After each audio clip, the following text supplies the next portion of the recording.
Jelas tak? Assalamualaikum. Jelas. Selesai? Alhamdulillah. Okay. Pertama sekali, saya ingin memohon maaf kerana saya tidak dapat membuka kamera sebab ada sedikit masalah. Okay. Jadi, tak apa boleh kita teruskan kalau tak ada masalah. Baiklah. Okay.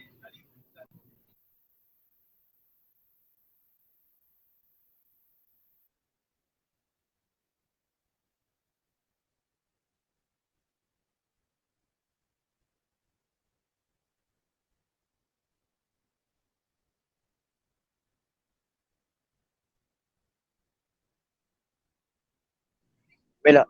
Okay, maaf kita mulakan. Baiklah.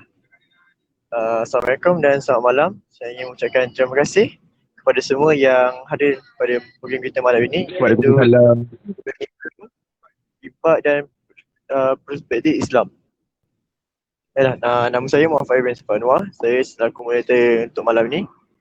Saya ingin minta maaf sekali lagi kerana saya tidak dapat membuka kamera sebab kerana sedikit masalah. Baiklah.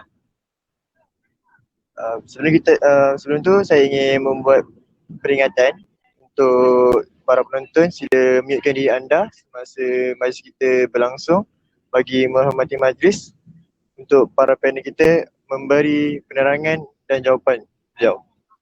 Dan tak lupa juga kita akan ada sesi soal jawab pada hujung program. Jadi sesiapa yang mempunyai soalan ataupun nak bertanyakan sesuatu boleh tinggalkan di ruang chat untuk saya kemukakan kepada para panel.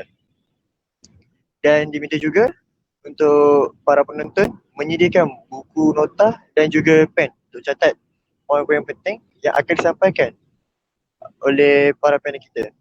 Okay, so saya jelaskan setakat ni. Baiklah. Okay.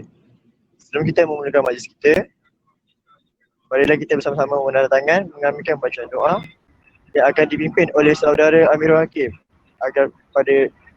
agar program pada malam ini dapat keberkatan daripada Allah SWT. Baiklah. Persilakan saudara Amirul Hakim. Terima kasih saudara Faiz. Sebelum kita mulakan program ini, marilah kita mulakan dengan umur kita Al-Fatihah.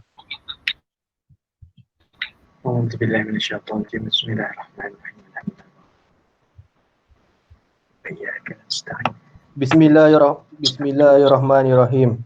Alhamdulillahirabbil alamin. Wassalatu wassalamu ala sayidina Muhammadin wa ala alihi washabihi ajmain.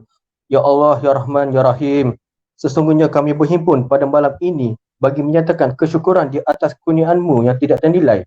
Jadikanlah kami sebagai hamba-hamba-Mu yang sentiasa bersyukur sama ada nikmat yang sedikit, lebih-lebih lagi nikmat yang melimpah ruah kepada kami. Ya Allah, ya Rahman, ya Rahim. Sesungguhnya Engkau Maha mengetahui bahawa kami di sini ingin menimba ilmu-Mu yang sangat luas bagi mengembangkan potensi kami sebagai hamba-Mu yang Engkau redai. Justru berkatilah dan rahmatilah perhimpunan kami ini. Kurniakanlah kepada kami ilmu-Mu. Sinarilah hati-hati kami dengan cahaya dan hidayah-Mu. Semoga dengannya kami mudah menerima dan menghayati serta mengamalkannya. Ya Zal Jalali wal Ikram. Kurniakanlah juga kepada kami kesihatan anggota, kecergasan minda, ketenangan jiwa dan kekuatan semangat. Semoga dengannya kami mampu menepani cabaran, berdaya saing dan mampu mengangkat martabat diri kami sebagai umat Islam, keluarga, masyarakat dan negara. Hindarilah diri kami daripada sebarang wabak penyakit COVID-19 dan kurniakanlah kesembuhan kepada pesakit-pesakit yang sedang menghidapi wabak penyakit COVID-19. Rabbana atina fid dunya hasanah wa fil akhirati hasanah wa qina azabannar. Wassallallahu ala sayyidina Muhammad wa ala alihi wasallam. Walhamdulillahirabbil alamin. Amin ya rabbal alamin. Baik, amin ya rabbal alamin. Terima kasih kepada saudara Amirul Hakim atas bacaan doa tadi. Baiklah. Sebelum kita memulakan majlis, saya ingin memperkenalkan dua ahli panel kita. Kita yang pertama bernama Muhammad Haikal bin Ishak. Beliau berusia 29 tahun dan berasal daripada Perlis. Beliau merupakan graduate ijazah Universiti Hassan II, Casablanca, Morocco. Beliau juga bergraduate Master Degree Quran dan Sunnah di IIUM. Dan sekarang beliau sedang lanjut PhD dalam bidang falsafah di ISTEC di IIUM. Beliau juga merupakan da'i muda Yadim 2019. Okay, Assalamualaikum. Ustaz Aikan, boleh buka mic? Alright, boleh insyaAllah. Sure, okay. Ustaz Aikan sekarang tengah lanjutkan PhD ya Ustaz? Ya, Alhamdulillah. Terima kasih. Faiz Faiz. Ya saya, Faiz. Maaf Ustaz, saya tak dapat buka kamera, ada masalah sikit. Tak apa Ustaz Baiklah. Sudah sekian Ustaz Ya, Alhamdulillah. Sihat. Ada mana Faiz? Apa dia? Ada di mana? Gementar ke tu? Saya daripada kampung on the way ke rumah dalam kereta Ustaz. Allah. Buat barang. Ya Ustaz, nak tanya, dah lagi berapa tahun Ustaz nak habis PhD? InsyaAllah tak tahu lagi nak kata. Bergantung kepada kesungguhan dan juga rezeki jugalah. Tambah tengah COVID ni lagi, dia jadi bertangguh-tangguh. Betul tu. Wah, nanti dah boleh digelarkan doktor ya Ustaz?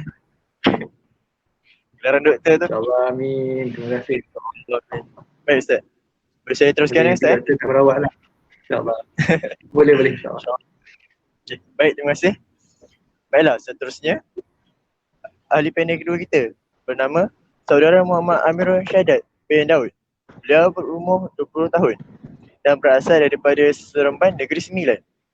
Beliau merupakan graduate Universiti Islam Antarabangsa Malaysia. Beliau merupakan tauliah mengajar agama di seluruh negeri oleh Jabatan Mufti Kerajaan Negeri Sembilan. Beliau juga merupakan pengarah latihan Millennial Family Tourist Malaysia pada tahun 2019 hingga 2020. Dan beliau juga pernah dijemput bagi slot pengisian di Melaka FM sempena kemerdekaan 2020. Wah, radio Baik, beliau juga merangkap sebagai timbalan Exco Latihan dan Perkadaran Majlis Pimpinan Tertinggi RSY. Baik, Saudara Amir Syahadat, boleh buka mic? Ya saya. Baik, Saudara Amirul sihat? Apa dia? Okay. Beliau hebat juga orangnya. Wah, pernah dijemput untuk surat pengungsian.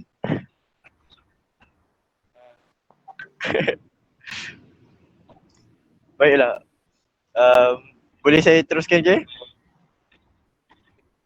Baik, terima kasih. Okey. So, sedia maklum semua dah tahu kan tajuk kita malam ni iaitu tentang Unionism, Impak dan Perspektif Islam. Baik.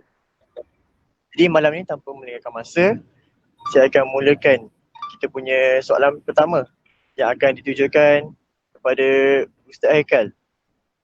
Baik Ustaz, soalannya begini Ustaz. Apakah yang dimaksudkan dengan hedonism dan apakah jenis-jenisnya? Boleh Ustaz terangkan Ustaz? Silakan Ustaz. Baik, Bismillahirrahmanirrahim. Alhamdulillahirrahmanirrahim. Wassalatu wassalamu ala asyrafil anbiya wal mursalin wa ala alihi washabihi ajma'in. Rabbi shrah li sadri wa yassir li amri wahlul 'uqdatam min lisani yafqahu qawli. Alhamdulillah, ma terima kasih kepada saudara pengurus majlis, saudara Faiz Suhaimi dan juga kepada ahli panel Sihi, saudara Amirul Syahadat tu ada dalam grup, satu lagi tu tengah duduk sembang kata satu batch dengan ni, dan juga adik-adik yang dikasihi sekalian lah, daripada adik-adik RSY. Alhamdulillah, rahmat sekalian. Alhamdulillah, pertamanya kita bersyukur kepada Allah Ta'ala dapat kumpulkan dalam majlis ilmu ini membincangkan tentang salah satu ideologi yang sekarang ni sebenarnya dah menjadi membarah di kalangan masyarakat kita lah, berkaitan dengan hiburan ini. Rata-rata kita ni kalau kita bawa keluar info ni, mustahil lah asli takkan ada satu, mesti dua atau tiga atau lebih benda-benda yang berkaitan dengan hiburan dalam handphone ni, dari gamenya, dari segi media sosialnya, dari segi videografinya dan lain-lain, yang diolah, yang digunakan untuk meraih kita punya fokus dan attention lah, berkaitan dengan juga berkait rapat dengan bab-bab berkaitan dengan hedonisme. Baik, jadi apabila kita tentang hedonisme ni, kita kena faham bahawa hedonisme ni dia merupakan yang menyatakan bahawa dia bertujuan untuk maksimumkan keseronokan. Semuanya berkaitan dengan seronok. Apa benda yang menyeronokkan, iaitu menganggap bahawasanya keseronokan adalah perkara yang terbaik dan amat disukai dari kehidupan manusia di alam ini. Okey. Siapa yang kat dalam ni yang tak suka seronok? Semua orang suka seronok. Kalau satu seronok, kalau dua beronok-ronok kan. Okey. Tapi kalau orang yang dilekawi dia suka makan apa? Beronok apa? Yang siput tu. Okey, tak apa. Back to topik. Baik. Istilah hedonisme ni, adik-adik yang dirahmati Allah Ta'ala rahmati kalian, bercantum daripada dua perkataan, iaitu hedonik dan isme. Isme. Dan hedonik ni dia adalah merupakan satu istilah pinjaman daripada bahasa Greek yang ataupun Yunani lah yang kita faham dalam bahasa Melayu, yang bererti kesenangan ataupun keseronokan. Maksud perkataan kedua iaitu isme pula, kalau kita rujuk dalam Kamus Dewan, dia adalah akhiran asing yang membawa masuk kepercayaan, ataupun boleh dianggap sebagai gerakan politik ataupun keagamaan, sikap dan perlakuan. Jadi apa-apa saja kalau kita belajar tentang falsafah, siapa di sini ada background falsafah atau background tentang usuluddin, maka mereka akan biasa dengan perkataan isme ni, iaitu animisme, ataupun boleh masuk dalam liberalisme. Ini adalah kepercayaan. Jadi perkara hedonisme ini diartikan sebagai satu pegangan atau pandangan hidup yang mementingkan keseronokan dan kesenangan hidup. Kalau ikut rujuk daripada kamus Oxford Dictionary, dia mendedikasikan hedonisme ini sebagai satu doktrin. Doktrin ini adalah satu racun fikiran lah, atau teori etika yang menyatakan bahawa keseronokan ini merupakan hak kebaikan tertinggi atau matlamat akhir sesuatu tindakan. Baik. Jadi kita faham macam mana hedonisme ni. Hedonisme ini juga kita boleh arti sebagai satu rasa yang puas ataupun nikmat yang menjadi ukuran tingkah laku suatu perbuatan yang baik. Jadi apa yang dimaksudkan sebagai hedonisme ni, dia meletakkan dua intrinsic value, dua nilai yang terbesar dalam kehidupan ini. Apa dia? Pain and pleasure. Pain and pleasure, keseronokan dan juga kesakitan. Dua ni adalah nilai. Apa-apa yang berlaku dalam dunia ini, daripada kita makan, daripada kita bergerak, daripada tindakan yang kita buat, akhirnya hanya bernilai pada dua ini. Menyebabkan kita rasa seronok dan menyebabkan kita rasa sakit. Itu yang difahami sebagai hedonistik. Dan para hedonistik ni adalah orang yang mengejarkan keseronokan inilah. Sebab mereka faham ini adalah sebagai satu absolute matlamat dalam hidup. Mereka ini dipanggil sebagai hedonis, dan sifat golongan yang mementingkan keseronokan ini pula sebagai hedonistik. Okey. Jadi kita nak rujuk definisi yang lebih dalam sebenarnya, ataupun definisi ciri pecahan-pecahannya, kita kena rujuk kepada orang yang mengeluarkan perkataan ini pada asalnya. Sebab apa? Kalau kita mengaji dalam linguistik ataupun dalam kajian tentang bahasa, kita kena faham setiap bahasa ni dia tidak neutral. Dia tidak berdiri hanya dengan diri dia sendiri. Dia ada background yang mengeluarkannya dan background yang memberi kesan kepada bahasa tersebut. Sebab tu kalau kita mengaji dalam ulum Quran, pengajian tentang Quran, kita ada ayat muhkam, ayat mutasyabihat. Bila ayat mutasyabihat ni kita tak boleh rujuk fahaman tu dari segi konteks bahasa Melayu kan. Jadi kita kena rujukkan dia dari segi fahaman bahasa. Sebab mereka lah orang yang menerima Quran dan Quran ditulis dalam bahasa tersebut. Jadi bila kita menganggap takrif hedonisme ni, tak nak kita kena kembali kepada orang yang mengeluarkannya ataupun yang pertama menggunakannya, iaitu para hedonis Yunani lah. Jadi apa yang dimaksudkan sebagai bagi hedonisme ni mengikut pandangan ahli falsafah, dia terbahagi pada dua bentuk. Yang pertama hedonisme psikologi, iaitu doktrin manusia ni dia buat tindakan yang dipikirkan boleh memberi kenikmatan terbesar pada mereka. Doktrin ni sebagai hedonisme, tapi pening sikitlah perbahasan ni tentang ni psikologi egoistik. Dan perbahasan tentang ini dia menganggap bahawasanya manusia ni secara fitrahnya bila lahir memang dia ni dah diimprint dalam fikiran. Okey, bahawasanya kita akan buat apa-apa saja yang membawa kita kepada keseronokan, dan kita akan mengelakkan apa-apa saja yang buat kita kepada pain ataupun benda yang menyakitkan hati kita lah. Contoh macam bayi yang baru lahir, dia akan elak daripada untuk sentuhkan benda yang cerek panas. Bila sentuh sekali dia tahu benda tu panas, maka dia akan elak sebab itu berikan dia pain. Okey. Dan umpama yang fitrah ni, dia umpama macam air yang mengalir daripada kawasan tempat tinggi lah. Maksud dia bila air dia mengalir, dia akan lalui kawasan yang paling kurang rintangan. Jadi secara automatik benda tu sebagai satu fitrah ataupun satu sunatullah yang bergerak macam tu. Ini pahaman yang pertama sebagai satu fitrah. Yang kedua sebagai hedonisme etika. Bila bercakap tentang etika ni, dia adalah protokol atau doktrin bahawa manusia seharusnya dia tak tertanam dalam diri kita, tapi kita diminta untuk buat begitu. Sebab apa itu adalah mizan ataupun kita punya leverage, kita punya penentu kenikmatan dan kebenaran. Jadi dia memahami bahawasanya keseronokan ini adalah mizan. Bila kita buat benda yang menyeronokkan pleasure itu, maka itu adalah kebenaran. Benda yang pain atau menyakitkan itu adalah keburukan. Inilah tanda-tanda menentukan apa itu konsep kebahagiaan dan hidup yang terbaik. Sebab siapa-siapa yang mengaji falsafah dia akan tahu konsep apa itu hidup. Kalau ikut ahli falsafah ni, dia nak cari happiness. Apa tu happiness? Mengikut para hedonisme ni lah adalah benda-benda yang memberi nikmat lah, bukan benda-benda yang memberi kesakitan. Itu adalah objektif, the highest truth, the highest value untuk ahli hedonisme.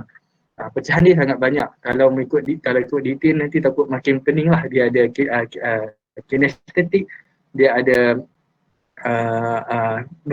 contoh kita contoh antara pengasas dia adalah Aristotle of Science dan juga Epicurus. Okey, dua ni adalah tokoh-tokoh falsafah yang berkait rapat dengan fahaman hedonisme.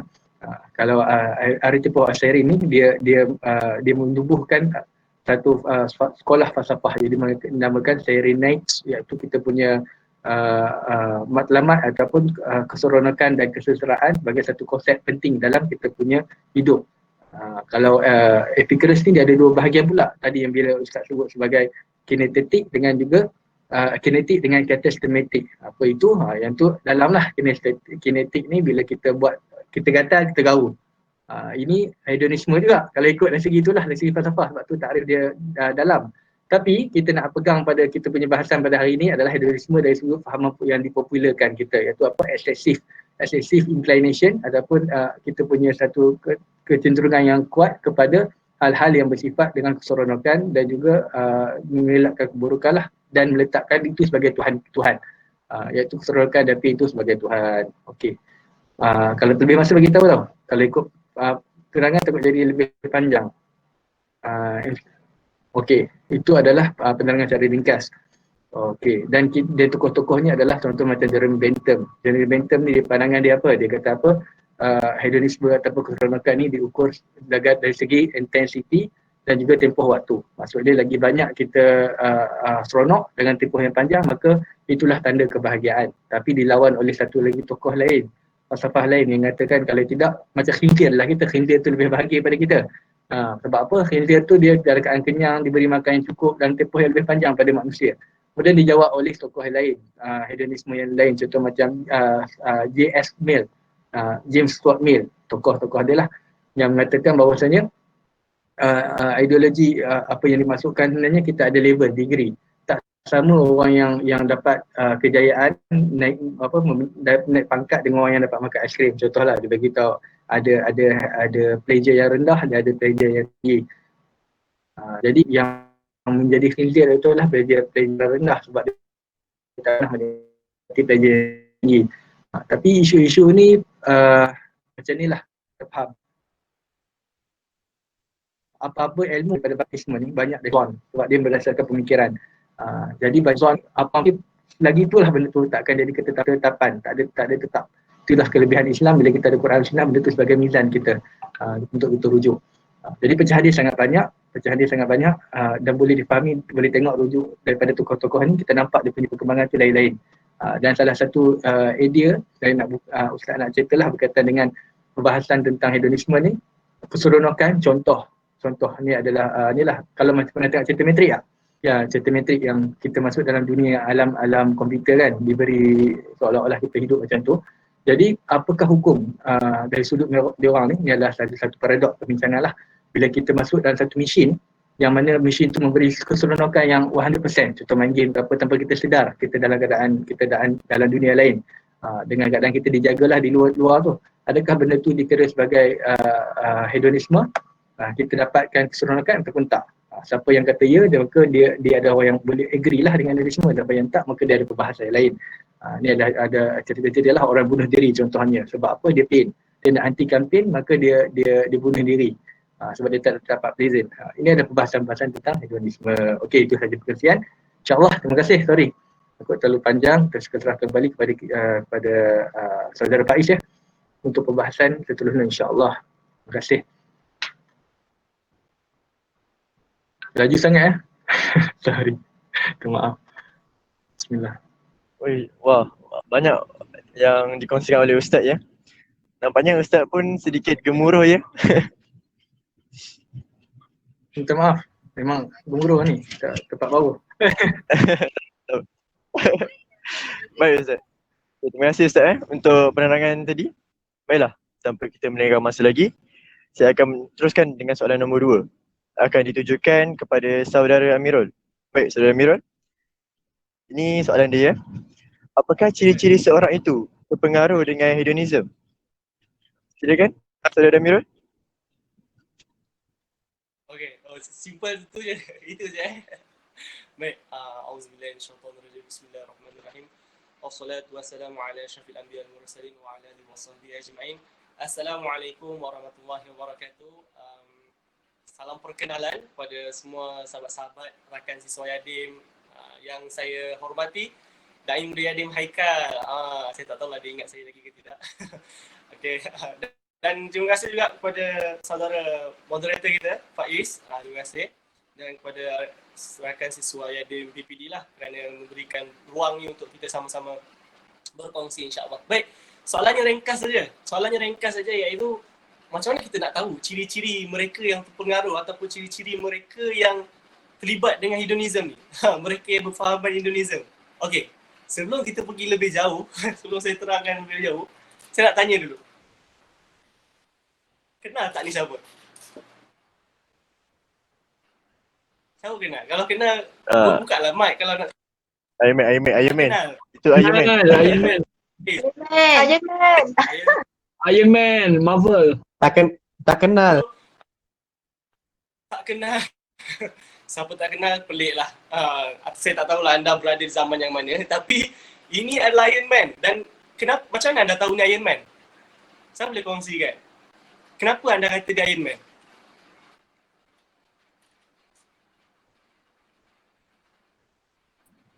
Sebab dalam cerita Marvel. Dalam cerita Marvel. Macam mana tahu ni Iron Man? Apa yang buktikan dia Iron Man? Dia buat daripada besi. Alright, nice. Lagi? Apa yang menyebabkan ni Iron Man ni? Kita tengok sekali pandang pun tahu tu Iron Man. Design dia. Design dia. Alright, nice. Okay. Yang kedua pula. Topeng dia daripada Anis bin Razani. Terima kasih. Yang kedua. Siapa tahu ni apa? Tak tahu. Siapa? Harry Potter. Tak layan. Harry Potter. Oh, itu dia. Itu memang selalu tengok tu. Harry Potter. Ya. Yeah. Macam mana anda tahu ni Harry Potter? Macam mana anda tahu Sebab ni? ada penyapu terbang. Harry Potter. Lagi? Sebab member cakap. Apa tu cakap? Okay, sebab orang lain cakap spek daripada ni, saudari Anis. Alright. So dengan baju dia apa semua kita boleh kenal yang dia ni adalah Harry Potter. So basically, kita boleh tahu seseorang tu dengan melihat ciri-ciri mereka. Kita kenal orang tu berdasarkan ciri-ciri mereka. Tapi hedonism ni, kita tak boleh kenal dia melalui luaran. Kalau Iron Man, kita boleh tengok, oh kalau dia pakai suit, baju warna dia punya besi, lepas tu warna merah, dia punya design topeng macam tu. So kita tahu tu adalah Iron Man. Kalau Harry Potter, oh dia pakai spek, dia pegang penyapu terbang, dia pakai jubah dia tu. So kita tahu yang dia adalah Harry Potter. Tapi hedonism ni, dia tak ada dekat dahi dia, aku hedonism, tak ada. Faham tak? Hedonism ni tak ada juga, dia pakai baju dia sendiri, tak ada. Oh aku sekarang memakai baju hedonism, tak ada. Berbezalah dengan LGBT lain lah. Tapi basically dia tak ada pemakaian dia yang khas. Yang kita boleh tahu, dia ni adalah orang sekian. Sama lah macam munafik. Betul tak? Kita boleh tahu tak? Engkau ni munafik ni? Tak boleh, kita tak boleh tahu. Hanya dia dan Allah SWT sendiri je tahu. Sebenarnya dia ni betul-betul ke hedonism, fahaman dia macam mana, akidahnya macam mana, dirinya macam mana, dia je tahu. Okay. Macam mana kita nak detect sama ada kita ni terpengaruh atau tidak? Okay, basically tadi kita punya DMY kita, stars kita tadi dah terang panjang. Tapi kesimpulan ringkas yang kita boleh ambil daripada maksud hedonism tu sendiri adalah orang yang nak mencapai kesenangan tahap maksimum equal tu bahagia. Maksudnya kita nak senang sungguh-sungguh. Memang matlamat hidup nak senang. Itu adalah tanda kebahagiaan. Tapi dalam agama kita, kesenangan tu bukanlah erti kebahagiaan. Betul tak? Bahagia ni apabila setiap ujian yang kau lalu dengan penuh sabar, dapat hikmah daripada setiap apa yang berlaku dalam kehidupan. Itu adalah kebahagiaan yang sebenar. Betul tak? Jadi, orang yang terpengaruh dengan hedonism ni, basically yang pertama, mereka suka lari daripada masalah. Mereka suka lari daripada masalah. Asal ada masalah je, mereka cuba untuk larikan diri. Mereka tak nak selesaikan masalah tu. Mereka cuba elakkan diri mereka daripada terlibat dengan masalah-masalah. Padahal masalah tu adalah masalah diri mereka sendiri. Macam-macam cara diorang elakkan. Contohlah rumah dah berantakan, keluarga semua dalam keadaan yang tak sepatutnya. Then kita ambil tindakan untuk ambil dadah lah, betul tak? Mereka cuba untuk melarikan diri dalam keadaan untuk mencari hiburan. Maksudnya nak cari keseronokan lah. So, apa dia buat? Dia ambil dadah. Dia ambil dadah, tapi keseronokan yang dia ambil tu akan buatkan lebih teruk pada masa akan datang. So basically, keseronokan yang melampau tak akan menyelesaikan masalah. So that's why, orang yang ada ciri-ciri hedonism adalah orang yang melarikan diri daripada masalah. So tanya balik pada diri, aku suka tak larikan diri daripada masalah? Tanya balik. Assignment berlambak tapi tak nak buat. Alah assignment ni menyusahkan. Biar orang lain buat. Biar orang lain yang tolong buat kan. Kita copy saja. Wah, senang hidup. So basically, itulah apa kita buat. Betul tak? Tapi saya tak adalah cakap kita semua hedonism. Tanya sendiri lah kan. Tanya diri sendiri lah. Itu je. Betul tak? So, yang kedua adalah orang yang ada sifat-sifat macam ni, dia adalah orang yang memisahkan agama dengan dunia. Ataupun kata apa? Yelah, dia nak agama ni tak penting dalam dunia je. Dia nak kalau boleh apa dia buat tak nak kaitkan dengan agama. Itu pun satu masalah. Itu pun salah satu ciri-cirinya. Contoh zina. Contoh zina. Kalau kita tengok dekat Instagram ke Facebook ke, orang yang duk buat konten semua cakap apa nama Astaghfirullahaladzim. Abang janji lepas rakam abang delete. Istilah dia, mereka ni berzina sesama mereka. Maksudnya suka sama suka, kononnya lah, suka sama suka. Tapi hakikatnya, mereka telah memisahkan agama daripada dunia. Maknanya, agama kata tak boleh. Tapi mereka rasa, tak apa, aku memang sayang dia gila-gila. Aku confirm akan kahwin dengan dia. Jodoh aku memang dengan dia. Tak apa. Demi kasih sayang, demi cinta, aku sanggup korbankan segalanya. Betul tak? So, itu adalah ciri-ciri orang yang sukakan keseronokan, yang nak sangat-sangat keseronokan. Jadi itulah ciri-ciri dia. Nanti kita akan sambung balik dengan uraian yang lebih panjang. Tapi apa yang saya nak bagi tahu adalah banyak sangat-sangat hari ni yang kita cuba untuk elakkan daripada satukan satu perkara dengan agama. Contoh dalam politik sendiri pun kita susah nak satukan agama dengan politik. Dalam harta kita sekalipun, kita tak nak satukan agama dalam harta kita, dalam kehidupan kita sebagai seorang pelajar, sebagai seorang anak, sebagai seorang suami. Semua kita cuba untuk elakkan daripada ikut agama. Sebab apa? Sebab kita rasa kalau agama ni seolah-olah macam melecehkan. Kalau ada perasaan macam tu, taubatlah sama-sama, okey? Sebab agama ni indah. Agama ni indah. Cuma kita je yang buat agama tu nampak susah. Itu adalah kat diri kita sendiri. Alright? So kita balik semula kepada saudara Faiz. Silakan. Alright, baik. Wah, ciri-ciri dia bagi contoh ciri-ciri sangat jelas je. Saya pasti semua faham dengan apa yang disampaikan oleh saudara Amir Syed tadi. Baiklah, tanpa kita meninggal masa lagi, saya akan terus kepada soalan ketiga untuk ditujukan kepada Ustaz. Baik, soalan dia, bagaimana hedonism ini boleh terjadi pada diri seseorang dan apakah puncanya? Silakan Ustaz. Baik, terima kasih kepada saudara Faiz. Alhamdulillah, dan juga kepada ahli panel kita tadi, saudara Mirul, atas penjelasan yang mantap, lebih ringkas untuk difahami oleh sahabat-sahabat. Alhamdulillah, sebab apa hedonisme ni boleh terjadi baik secara lumrahnya manusia ni kita dilahirkan dalam keadaan kita menghendaki sesuatu untuk memenuhi dalam jiwa kita.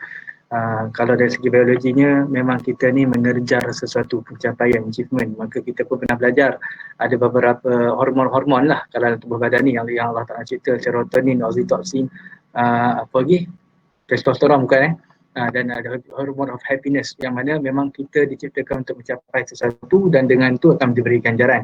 Sebab ini kalau kita rujuk dalam akademik, sudut akademik, ada orang buat kajian juga tentang bahayanya hilang rasa bosan. Maksud dia when the boring is not more. Maksud dia bila dalam dunia kita ni sekarang ni semua bergerak sangat laju. Semua bergerak pantas, semua ada benda nak kejar. Kita hilang ataupun kita tak dapat menikmati boring. Jaranglah kita menganggap boring satu benda yang baik. Masing-masing akan menganggap boring ni satu benda yang buruk. Betul tak? Aku boring, aku pisang lah. Jom kita pergi sungai pisang, contoh macam tu kan. Tapi kajian ni daripada barat kajian dari Islam ada. Kalau nak bagi tahu jawapan punca-punca tu tadi, saya rasa adik-adik yang pernah ambil SPM, saja mengajar agama mesti jawapan dia, skema jawapan dia sama. Pengaruh rakan sebaya, pengaruh media massa, pusat hiburan, institusi kekeluargaan, kawalan ibu bapa, kurang pegangan agama. Jawapan tu memang jawapan klise lah. Tapi biasalah kat jawapan klise ni kadang kita perlukan syarah, kita perlukan fahaman. Tadi insyaAllah tak bawa satu pandangan-pandangan lain lah pertambahan. Jadi yang bila sebut tentang boring ni sebenarnya, boring ni bila kita bergerak dalam keadaan laju, kita dalam keadaan bandar, kita pantas, setiap bergerak, setiap masa kita pantas, dan kita ni Allah Ta'ala cerita ada kekosongan dan jiwa. Kekosongan ini diisi dengan banyak perkara, mencari Tuhan, kita mencari Tuhan, diisi dengan kadang-kadang kita beri permainan, kita main game, kita rasa boring, kita main game, kadang-kadang okey main game, kadang hilang, kemudian dia datang balik. Sebab apa Ustaz nak sebut tadi tentang definisi kita dalam definisi Allahumma samad, betul tak? Allahumma samad. Okey, hedonisme, sorry. Definisi hedonisme ikut Epicurian tadi, dia ada dua tau sebenarnya. Dia ada dua. Dari segi satu, benda yang kita kena bergerak, kita capai, dan benda tu akan hilang. Dan itu bukan matlamat utama lah. Dari segi itu. Dari sudut yang Epicurian sendiri, orang barat sendiri dia beranggapan bahawasanya bila kita dah hilang desire tu, maksudnya kita rasa cukup dengan segala benda itu adalah puncak bagi hedonisme. Tu kalau dari sudut pecahan tadilah, maksudnya fahaman hedonisme. So bila yang Ustaz sebut, Ustaz bawa pandangan ni bukan tak apa, ni dari sudut ilmiah, dari sudut akademik. Jadi kita nak membahaskan sudut tu, nak bawa maksud, kadang-kadang ada juga pandangan yang agak asing yang kita tak pernah dengar. Tapi pandangan popular hedonisme ini adalah pandangan yang letakkan dia meletakkan keseluruhan ini paling atas, dan ini salah sebab kita sebagai umat Islam, kita percaya Allah Ta'ala meletakkan kita, dan bukan semua benda sonok itu membawa manfaat. Kita akan bicara tentang itu nanti. Jadi sebab apa kita cenderung, sebab kita ada rasa kosong, dan manusia ni memang sifat dia akan cari benda untuk memenuhkan Allah Ta'ala cipta biologi kita macam tu. Dari segi seksual, dari segi makanan, kita cari yang makan sedap, seksual, kita nak cari pasangan. Dari segi harta, kita cari harta. Bukankah ada yang Allah mengatakan bahawasanya kita ni diberi kecenderungan kepada pengangkutan wanita, emas, perak untuk membuatkan kita nak macam tu. Tapi benda tu hakikatnya ada benda yang sementara dan tidak memenuhi ruang pun. Alam zikrillah ta'inan qulub, dan semuanya dengan mengingati Allah Ta'ala, barulah hati itu kita akan tenteram. Hati ini sentera qalabah, yakni bergelegak, berubah-ubah. Baik, okey. Jadi kalau kita ikut tadi, punca tadi, yang pertama berkaitan dengan pengaruh media massa. Seperti macam mana dipendek kita sebut tadi, Ustaz Amirul Syadat sebut tadi, bukan contoh Iron Man. Okay. Pengaruh media massa. Kita tengok, kita buka TV, ada iklan perempuan cukur bulu kaki, contoh. Iklan perempuan rambut cantik, iklan perempuan happy dengan kawan-kawan, happy keluar pergi mana-mana. Kita tengok video lagu, muzik, macam mana cara hidup barat. Tengok video ni, kawan ni seronok kan, bila mak dia tiba bagi hadiah kereta, power dia buat macam-macam. Jadi kita punya dihasut dengan itu tanda kebahagiaan, itu tanda keseronokan. Kita tengok dalam Facebook, tengok dalam Instagram, kawan tu berjalan sini, kawan tu ada gambar kereta. Sebab tu kajian juga menyebut bahawasanya orang yang kadang Instagram ke apa banyak ni boleh menyebabkan hati sakit, masalah stres, masalah depresi, sebab dia terlalu banyak lihat nikmat orang lain, hedonisme, dan dia letakkan view dia, nilai itu di situ, kebahagiaan itu di situ, hedonisme itu matlamat, itu tanda kejayaan. Padahal tak, padahal itu bukan yang matlamat hidup kita. Ini pengaruh media massa. Okey. Kemudian wujud pusat hiburan dan pusat perjudian. Kita memang manusia ni kita nak hiburan. Kita nak satu benda, nak penuhkan rasa kosong dan jiwa kita. Jadi ada pemudahnya akses kepada benda-benda macam ni. Kadang-kadang orang pernah sebut tentang konsep demokratik, maksudnya kita bebas boleh buat apa saja kan. Sebenarnya orang boleh kawal juga konsep tu dengan kapitalis ni, falsafah dan ekonomi. Bila ada harta, then dia boleh buatkan kecenderungan orang ke arah macam tu. Ini satu. Kemudian keruntuhan institusi kekeluargaan ni antara punca lah. Bila dia keluarga tak dapat beri ketenangan, ataupun keluarga tak dapat capai, contoh macam orang kata kalau ada adik-beradik perempuan, kalau yang lelaki ni tak dapat jaga ataupun tak dapat beri emosional pada adik-beradik perempuan yang ada, dan dia akan cari orang lain, dia akan keluar cari lelaki lain. Kalau anak-anak perempuan dia akan cari orang lain kalau dia tak boleh mengharap pada family. Ini ada punca Dan kurang pengawasan ibu bapa, ini pun punca juga. Dan ini banyak berlaku dalam keadaan masyarakat kita sekarang ni tengah dalam keadaan penat dari segi ekonomi. Dalam PPRT, ada banyak sahabat yang kawan-kawan yang pernah cerita tentang orang di PPRT ini, dan juga sahabat-sahabat yang kenal geng-geng PPRT ini dan pernah buat aktiviti di situ. Bayangkan seorang ibu bapa yang kerja di kilang, balik pukul 8 malam ataupun naik LRT, gerak, mungkin ada sahabat-sahabat adik-adik juga yang dari sini mungkin boleh dapat hidup ni macam mana. Kemudian sampai pukul 8 malam sampai rumah.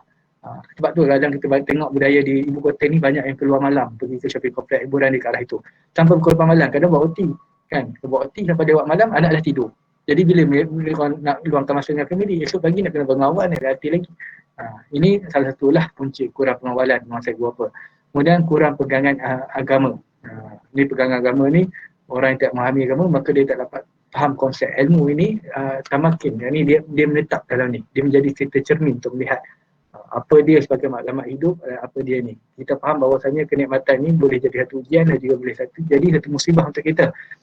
Dan satu hadis Nabi SAW yang menegur kita bahawasanya kita akan ikut jejak langkah Yahudi Nasrani. Sebab pandangan mereka memang pandangan hedonisme. Dia pun nak dapatkan nikmat di dunia, sebab di akhirat nanti mereka akan diazab. Dan hadis Nabi SAW menyebut bahawasanya kita, umat kamu semua akan mengikuti jejak langkah umat sebelum kamu, sejengkal demi sejengkal, sehasta demi sehasta, sehingga kalau mereka masuk ke lubang biawak sekalipun, kita akan mengikut. Al-Yahud wa Nasara qala faman. Dan para sahabat tanya, adakah itu Yahudi Nasrani? Kata abang kata tadi, siapa lagi? Dan hidup kita memang sekarang macam inilah. Kita punya maklumat itu berkiblatkan hedonisme, materialisme, berkaitan utilitarianisme. Saya ringkaskan, hedonisme ini melihat sebagai kenikmatan ataupun dalam maklumat hidup. Materialisme, harta benda ini, semua dalam hidup ni apa yang penting hanyalah harta benda, materialisme. Kemudian utilitarianisme berkaitan dengan hedonisme tadi, apa yang kita nak adalah yang boleh bawa kita kepada rasa paling seronok dalam hidup. Itu yang paling baik sebenarnya, tanda kebahagiaan. Ini masalah itu kelosongan. Baik, itu punca-punca dah disebut. InsyaAllah, terima kasih. Saya serahkan kembali kepada moderator kita pada pagi ini. InsyaAllah, malam dah. Okay, barakallahu fiik. Alhamdulillah. Baik. Okay. Terima kasih atas penerangan tadi. Jadi, kita akan teruskan kepada panel kedua lah ya. Okay, maaf saya baru dapat buka kamera. Baik. Okay, soalan seterusnya. Apakah impak yang akan terjadi pada seseorang yang terpengaruh dengan dalam hedonism? Okay, baik. Saudara Amir Syahadat, silakan. Baik, bismillahirrahmanirrahim. Terima kasih Saudara Faiz. Baru nampak muka Saudara Faiz, handsome orangnya. Baik. Tuan-tuan, rahmati Allah sekalian. Kita pindah pada soalan yang kedua. Soalan kedua tu saya lah. Okey, soalan kedua tu saya ni tadi, apa kesan ataupun impak tu tak? Impak. Dia bila impak ni tuan-tuan puan, bila macam mana cakap? Kalau dia guna perkataan kesan, saya ni orang yang sukakan bahasa juga. Okey. Kalau dia menggunakan perkataan kesan ni dia sekejap je. Bagi saya lah. Kesan ni sekejap je. Tapi kalau impak ni dia membawa maksud yang lebih besar lagi. Maknanya kata dia memberi impak yang lebih mendalam dalam diri seseorang, and then dia akan lebih lama untuk seseorang tu. Faham tak? Berbanding dengan kesan. Kalau kesan ni Kalau maksudnya, kalau kita macam tadi lah, saya ambil contoh, apa ni, Ustaz Haikal itu tadi, kalau seorang tu pegang cerek panas tu, dia rasa panas. Asal kesan dia panas. Tapi impak ni, dia pegang cerek tu sampai berparut sampai bila-bila. Istilah dia gitu lah. Okay, kenapa Puan? Bila kata tentang impak, tentang hedonism, kita tahu melalui huraian-huraian tadi kita dah tahu yang hedonism ni bukanlah satu perkara yang kita boleh jadikan satu amalan. Bukanlah satu perkara yang kita boleh jadikan pegangan kan. Jadi antara kesan yang saya akan kongsikan, saya bawa dua je kesan. Kesan yang pertama, akal kita akan jadi rosak. Yang pertama, akal menjadi rosak. Akal manusia. Semua orang ada akal. Okay. Jadi, kenapa rosak? Kenapa rosak? Sebab salah satu sebabnya, orang yang berpendapat Hinduism ni sebagai satu matlamat hidup, orang kata nak kesenangan semata-mata, mereka ni akan menyalahguna ilmu. Dia akan menyalahgunakan otak mereka yang ada. Mereka akan salah guna akal yang dikurniakan oleh Allah Subhanahu Wa Taala.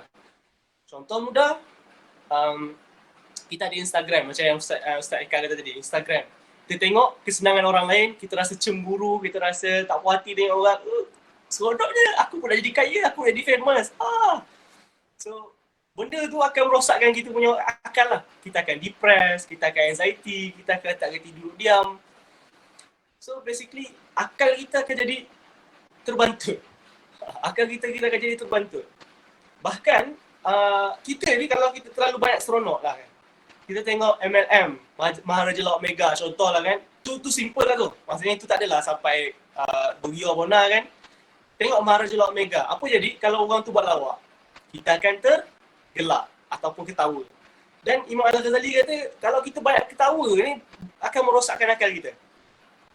Seronok, lepak dengan member, membawa dengan member. Kau tahu tak hari tu masing-masing gelak. Dah sebulan kau buat dengan member kau tu saja. So, akal kau takkan berkembang. Istilah dia akal kita ni takkan berkembang. Sebab kita hanya nakkan keseronokan. Kita mencari-cari keseronokan, akal kita takkan ke mana. Bahkan tadi Ustaz Haikal tadi tu banyak dia bagi kita berkaitan tentang fakta-fakta yang menarik. Saya suka bila dia sebut-sebut nama, apa nama tadi? Bahagian-bahagian apa nama tu, kimia-kimia dalam badan kita lah kan. So salah satunya adalah dipomin. Saya yakin ni semua orang pernah dengar. Dipomin ni adalah dalam kepala otak kita, dalam akal kita. Bahkan saya dalam dunia training pun kita dilatih untuk membantu peserta mengawal dipomin. Dipomin ni satu rembesan yang mana rembesan ni dihasilkan apabila kita rasa seronok. Kita rasa teruja, kita rasa gembira. Lalu rembesan dipomin ni akan dirembeskan. Dan itu yang mendatangkan apa nama ni? Ketagihan. Yes, ketagihan. So, bila kita ketagih, contohlah rokok, pornografi, apa lagi?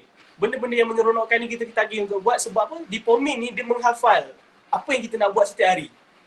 Faham tak? Apa yang kita nak buat lagi? Apa nak buat lagi? Aku nak rokok, aku kena rokok, aku kena rokok. Sebenarnya dia tak nak merokok, tapi dia punya dipomin ni membuatkan ingatan dia, okey, merokok kau kena merokok. Sampai satu tahap, siapa yang pernah merokok dalam ni, tuan-tuan sama sahabat yang sedang menonton sekarang ni, siapa yang pernah merokok, awak akan rasa dekat jari awak ni seolah-olah macam ada rokok. Walaupun awak tak pegang rokok. Kenapa benda tu? Sebab dipomin ni tadilah. Dia membuatkan diri kita dapat visualkan perbuatan yang menyeronokkan. Itu kalau saya terang lebih lanjut, kalian kena join kelas saya. Okey, itu adalah daripada sudut dipomin ni tadi. Yang kedua adalah keras hati. Yang pertama, akal rosak. Yang kedua, kerasnya hati.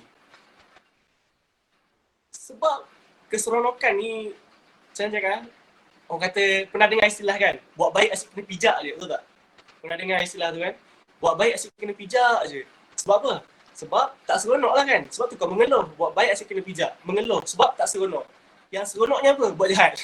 Buatlah jahat. So, hati kita akan makin keras bila kita banyak buat maksiat. Hati kita akan mati. Bila hati kita mati, apa kita buat pun tak ada guna lah. Istilah dia, tak lut lah. Orang cakap tak dengar, orang tegur dah tak nak lut dah. Kita nasihat banyak kali, tak ada lah. Tak ada nak join strong santai, tak ada. Sebab apa? Hati gelap. Hati jadi keras. Terlalu banyak hiburan. Dan bila hati kita jadi keras, muncullah beberapa penyakit hati. Bahkan kesemua penyakit hati lah, 7 penyakit hati ni akan muncul dalam diri kita. Kita mulalah riak, kita mulalah takbur, kita mulalah untuk wujud dan sebagainya. Ya, akulah orang yang paling kaya dalam dunia ni. Kita dah mula rasa diri kita lagi bagus daripada orang lain. Hati kita lah. Itu semua masalah hati. Dan kalau kita ikut kepada kajian yang dibuat dalam satu, apa ni, tak salah saya geng-geng Anthony Robbins dan sebagainya lah, orang luar negara lah kan, tentang energi. Siapa tahu energi tu apa? Pernah dengar tak tenaga tu apa? Bukan tenaga elektrik, energi dalam badan kita. Pernah dengar tak? Pernah kan? Maksudnya aura ke, kita punya, ialah tenaga untuk kita buat sesuatu. Mereka meletakkan tenaga ni dalam urutan ataupun skala. Maksudnya daripada yang paling rendah kepada yang paling tinggi. Antaranya, saya ambil yang atas lah kan. Antaranya keseronokan ataupun joy. Kalau bahasa Inggerisnya joy. Fun. So itu tinggilah, tenaga yang tinggi. Bila kita seronok, kita akan buat satu perkara yang kita boleh buat satu perkara lebih daripada waktu sedih. Contoh, waktu awak sedih, awak nak angkat meja pun awak tak larat.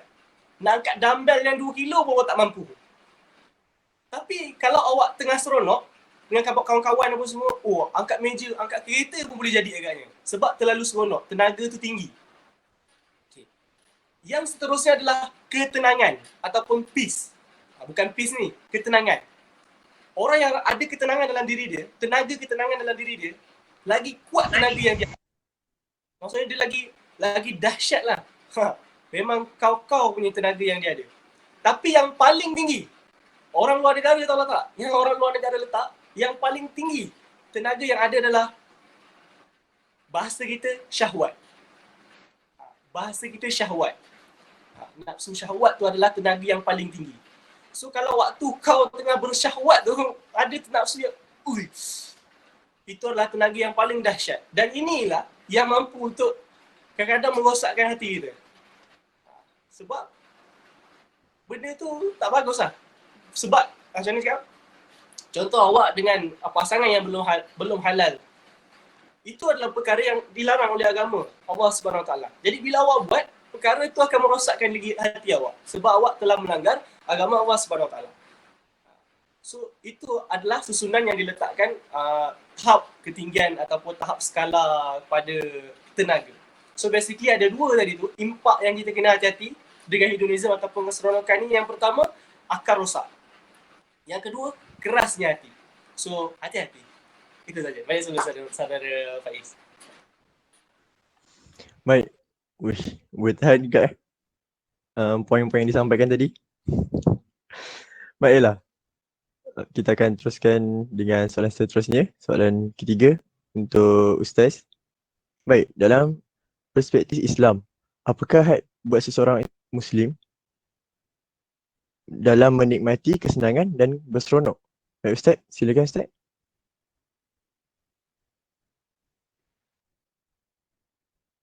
Sorry tak buka mikrofon. Okey, terima kasih saudara Faiz. Alhamdulillah, paling boleh kenal dah lah, dah tahu muka kan.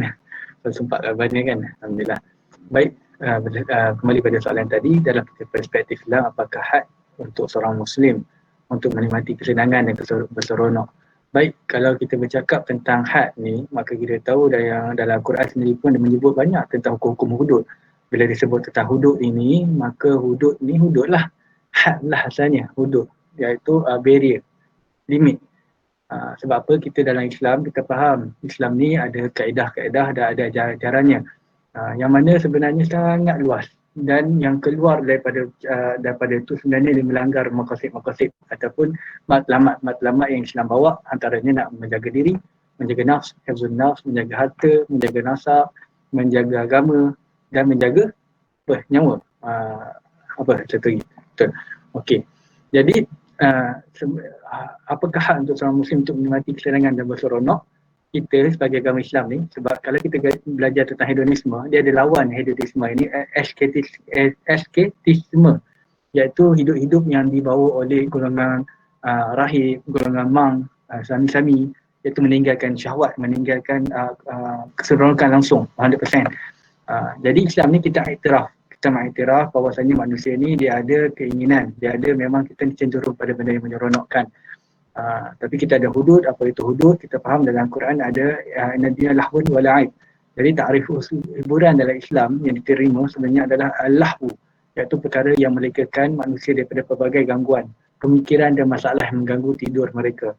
Ini adalah takrifan menurut Syekh Mustafa Al-Bugha, Mustafa Al-Khin dan Ali Asyarbani dan Fiqh Al-Mahanji. Hiburan juga dia tidak mempunyai hakikat yang sabit. Okay? Dia seperti bermain, berjenaka, bersama malam, menyanyi dan sebagainya. Dan cara had dalam hiburan dalam Islam ni banyak berkait dengan niat, dengan kaedah. Antaranya kalau dalam panduan Islam ni kita tidak boleh bercanggah dengan Quran dan Sunnah lah. Apa dia bercanggah dengan Quran dan Sunnah ni agak panjang. Antaranya tidak boleh tidak boleh skrip-skrip ataupun hiburan yang kita, sebab kalau kita nak hukum hiburan secara umum susah. Sebab hiburan ni luas. Hiburan apa? Main bola hiburan. Kan? Kadang tidur pun jadi hiburan, tengok video pun hiburan. Dengar lagu hiburan, main game hiburan. Jadi kita kena go on umum lah, satu persatu kalau kita nak hukum. Ada yang memang tak boleh, contoh macam latih challenge tu yang mendekati budaya orang yang bukan Islam lah. Itu satu contoh. Tapi ada hiburan yang dibenarkan, ada khilaf sebenarnya. Kalau bab muzik ada khilaf dia pula, ada bahagiannya pula, ada yang benar dan yang tidak membenarkan. Tapi secara umum, kita sembah secara umum, dia punya had ni yang pertama tak berlawanan dengan Quran dan Sunnah. Bagaimana tak berlawanan dengan Quran dan Sunnah? Dia tak ada skrip atau lagu atau benda-benda yang bertentangan dengan akidah dan lawan dengan syariat Islam. Kemudian konsep pula tidak boleh berlebihan. Sebab Allah Ta'ala tak menyukai orang yang berlebih-lebihan. Okay. Contoh ada hadis yang menyebut bahawasanya tidaklah di antara orang Muslim jika tiba waktu solat wajib lalu dia membaguskan wuduknya, khusyuknya, rukuknya, melainkan solat itu menjadi penebus dosa-dosa sebelumnya. Selagi dia tidak mengerjakan dosa besar dan itu berlaku selamanya. Jadi maksud dia tidak berlebihan hingga melalaikan waktu-waktu yang sepatutnya dia utamakan. Kemudian dia tidak ada kalau berkaitan dengan lagu, dia tak ada unsur-unsur maksiat dan lara seperti bawa rancangan gairah nafsu. Kemudian juga dia tidak boleh dialunkan dengan instrumen bunyian yang melampau-lampau seperti bunyian-bunyian yang memang disandarkan kepada arak, khamar dan lain-lain lah. Dan tidak kena menjaga aurat dan jaga hubungan lah dari sudut melaksanakan hiburan tersebut. Kemudian itu tak ada dan juga tak ada pencampuran antara lelaki dan wanita, dan kalau dia punya persembahan tersebut ada kalangannya, maka kenalah berkaitan dengan jenisnya sendiri, iaitu kalau lelaki-lelaki, perempuan-perempuan, untuk mengelakkan fitnah. Dan juga itu secara umum dari sebut yang itu adalah syarahan kepada mengikuti Quran dan Sunnah. Okey, yang kedua, hiburan tak boleh dalam bentuk menghina, menjatuhkan maruah dan muka aib seseorang. Ini ditegah dalam Islam. Bukankah ada ayat Quran yang mencela ataupun orang-orang yang menghina orang lain, seperti mana yang berlaku dalam kisah isteri Nabi SAW memanggil gelaran pada yang lain ataupun mungkin orang itu lebih baik. Maka yang kedua ini dalam bentuk menghina, menjatuhkan maruah, muka aib adalah ditegah. Contoh macam prank-prank lah, prank-prank yang menjatuhkan maruah orang, hina-hina orang, itu tak dibenarkan lah dalam Islam. Kemudian hiburan yang menyertai agama lain dari sudut pegangan ataupun ibadah, ya, contoh macam latih challenge lah. Tapi kita kena tengok mengikuti sudut apa, kena teliti. Sebab tu kalau dalam keadaan mufti ni, qada mufti ala hal muqtadi, dia menghukum mufti ni dalam keadaan orang yang dihukumnya itu dia kena dalam, bukan hanya semata-mata sudut agama je, dia kena kuasai bidang-bidang lain juga dan kena teliti, tak semudahnya mengeluarkan hukum. Jadi firman Allah dalam surah An-Nur yang maksudnya orang beriman, janganlah kamu menuruti jejak langkah syaitan, dan sesiapa yang ikut jejak langkah syaitan, maka sebenarnya syaitan itu senantiasa menyuruh pengikut-pengikutnya melakukan perbuatan yang keji. Jadi kita tak boleh nak ikut agama lain, disuruh pegangan maupun ibadah. Kemudian hiburan yang tidak mendatangkan faedah sama sekali juga dilarang dalam agama Islam. Min husnil Islam Maryam tarku ma la ya'ni, dari satu tanda kesempurnaan agama juga meninggalkan sesuatu yang tidak bermanfaat untuknya. Okey. Kemudian hiburan yang mengenakan orang, okey ni prank lah yang tadi disebutkan tadi.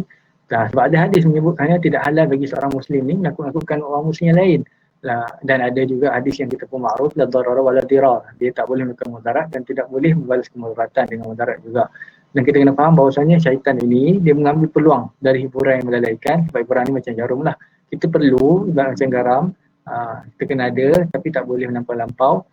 Sesungguhnya adalah dalam surah Al-Luqman sendiri pada maksud wa minan nasi may yashtari lahwal hadith li yudilla an sabilillah bighairi ilm wa yattakhidhaha huzwa ulaika lahum adabun muhin.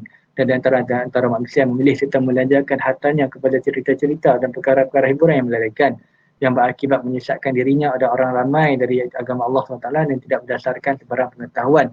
Dan ada pula orang yang menjadikan agama Allah itu sebagai ejekan. Mereka orang yang beroleh hasad menghinakan. Jadi sebagaimana sahabat kita tadi, Ustaz Amirul Syahadat sebut tadi, berkaitan dengan hati menjadi keras, ya, hiburan akan menyebabkan hati menjadi keras. Banyak ketawa menyebabkan hati jadi keras. Ya kan, ada beberapa hadis yang menyebut tentang perkara ini. Bagi contohnya, Rasulullah SAW jalan di tepi jalan, melihat ada beberapa orang sahabat di tepi jalan ni tengah ketawa. Kalau kamu tahu apa yang aku tahu, saya kamu akan banyak menangis. Rasulullah sebut macam tu. Dan ada dua benda yang menyebabkan orang hatinya hidup, apa dia, berzikir pada Allah Taala dan juga mengingati mati.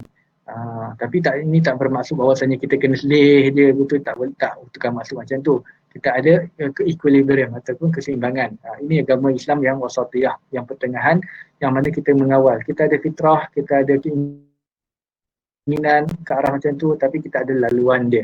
Macam air juga tadi, kalau macam hujan yang diturun dengan kalau kita tak ada empangan untuk alirkan, untuk kawal air tu, maka dia akan bah. Kalau kita buat pembalakan banyak-banyak kat atas pokok pun dia akan jadi bah.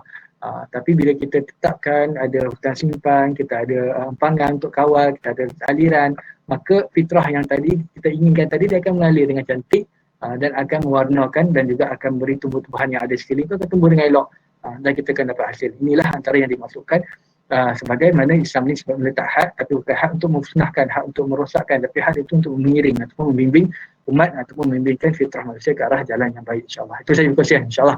Jadi kembali pada tuan moderator semula, insyaAllah. Terima kasih. Baik, insyaAllah. Terima kasih Ustaz. Alright. Okay, nampaknya kita dah semakin hampir pada penghujungnya ya. Baik, untuk soalan terakhir yang akan ditujukan kepada saudara Amirul Syahadat. Okay, soalan dia. Apakah langkah-langkah atau cara mengatasi hedonism dalam diri sendiri dan masyarakat? Baik, silakan saudari.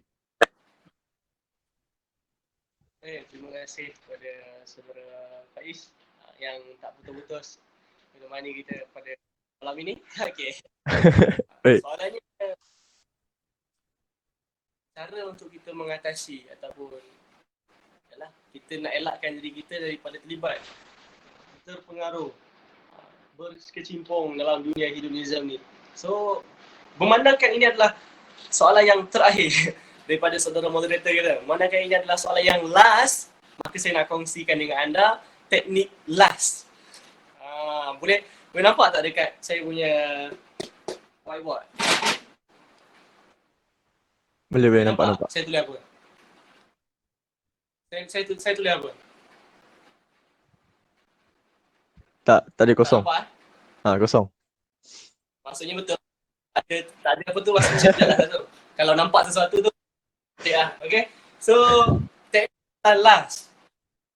L-A-S-T. Last. L-A-S-T. Boleh jelas eh? Ini sekarang ada. Jelas eh? Okay. So, yang pertama, L. Limit. Kita guna bahasa Inggeris sikit boleh kan? L. Limit.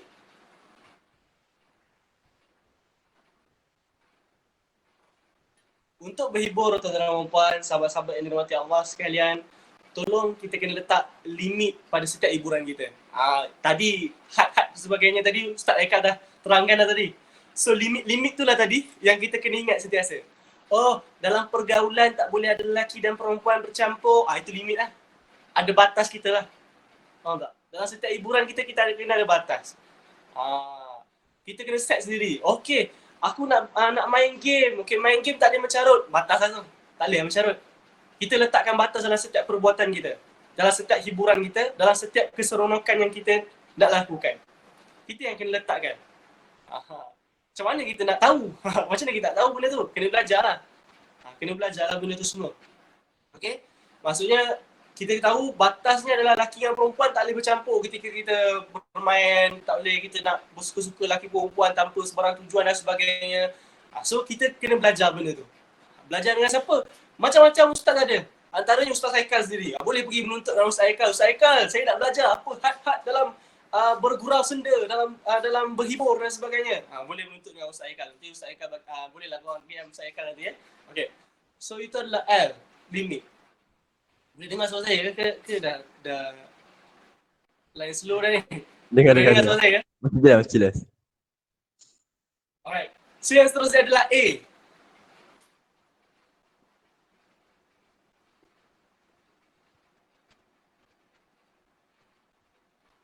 Acknowledge ataupun awareness. Acknowledge ataupun dalam bahasa Melayu dia sedar, ataupun dalam bahasa solat kita tomak ninah. Aware. Dalam berhibur kita kena sedar apa yang kita buat. Jangan duk berhibur je, kita tak tahu apa yang kita buat. Time-time berhibur kita terpegang tangan perempuan. Time tengah berhibur-hibur kita tak sedar yang kita tengah mencarut dan sebagainya. Sebab apa? Sebab apa kita mencarut? Sebab apa kita pegang tangan perempuan? Sebab kita tak sedar. Boleh, sedar. Berhenti seketika. Okey, aku nak buat apa sekarang? Okey, aku tengah buat apa ni? Oh, aku tengah main game. Okey, aku tengah mencarut. Untuk ingat, kita tengah berhibur jangan ni tengah rasa sebab tu ada batas. Bila ada batas, kita kena sedar supaya kita tak lebih daripada batas kita. Itu adalah A, acknowledge ataupun awareness ataupun sedar ataupun tomak ninah. Berhenti seketika, tengok apa yang kita tengah buat. Perhatikan, dengar apa yang kita tengah cakapkan. So bila kita sedar, maka kita tahu apa yang kita buat tu betul atau tidak. Okay? So yang seterusnya adalah S, syarak. Ataupun syariat. Benda ni penting juga. Ada hiburan yang tak dibenarkan. Minum, seronok pergi kelab malam. Tak boleh. Kita kena tahulah apa hukum-hukumnya. Haram ke halal ke. So kita kena sedar benda tu. Maksudnya kita kena tahu, kita kena realise, zina haram. Rokok tak boleh, rokok tu haram. Pot tu haram. Kelab malam tu haram. Kita kena sedar yang benda tu langgar daripada syarak, maka kita jangan buat. Kita tinggalkan. Itu adalah S, syarak. Kita kena tahu apa yang agama tetapkan untuk kita kena redha. Ada orang dah seronok pergi mencuri. Seronok yang mencuri. Jom minggu ni kita mencuri. Jom kita mencuri. Tak boleh. Sebab syarak kata tak boleh. Faham tak? So itu kita kena tengok syarak kita tadi. Sebab tu kita ada batas. Maka kita kena sedar yang kita tak lebih daripada batas kita. Batas kita apa? Lihat pada agama kita. Syarak kita apa, syariat kita apa, kita jangan langgar syariat tu. Dan yang terakhir adalah T, time, masa. Masa. Nak berhibur, kena tengok masa. Janganlah kau nak main bola time tu tengah maghrib. Betul tak? Nak tengok apa, 7 hari mencintaiku 2. Time maghrib. Seronok memang seronok. Tapi masa tak kena. Selesaikan apa yang perlu dulu. Solat maghrib dulu, solat zuhur dulu. Waktu solat janganlah kita duduk sibuk main. Betul tak? Janganlah waktu solat tu kita sibuk nak berhibur. Kita kena tengok pada waktu yang sesuai. Ada orang time meeting pun bergurau. Tengah meeting, kau ni apa benda? Kita tengah meeting. Kita kena tengok masa tu sesuai atau tidak. Tengah meeting waktu tu dah main PUBG. Waktu tu dah tengah push rank dekat ML. Go.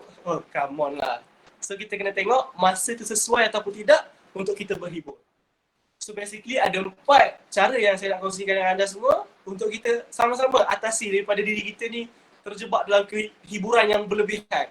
Iaitu LAST, limit, acknowledge, syarak dan juga time, masa kita. Itu saja insya-Allah. Baik kepada semua saudara Faiz. Saya ringkas je Faiz.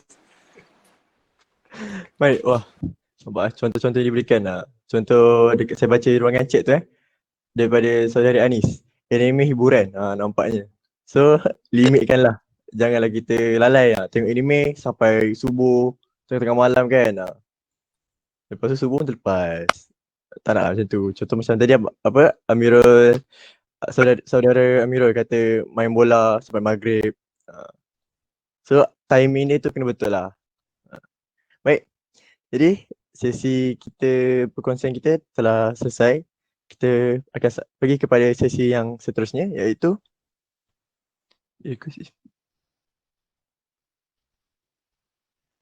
ada permintaan daripada saudari Anis. Dia nak screenshot whiteboard tu. Boleh nampak? Boleh nampak? Ha, okay.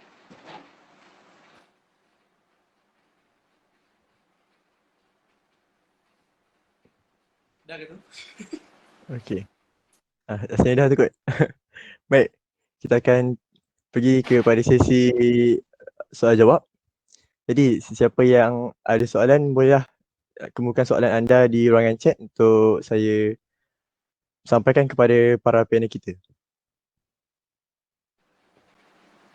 Wah, banyak juga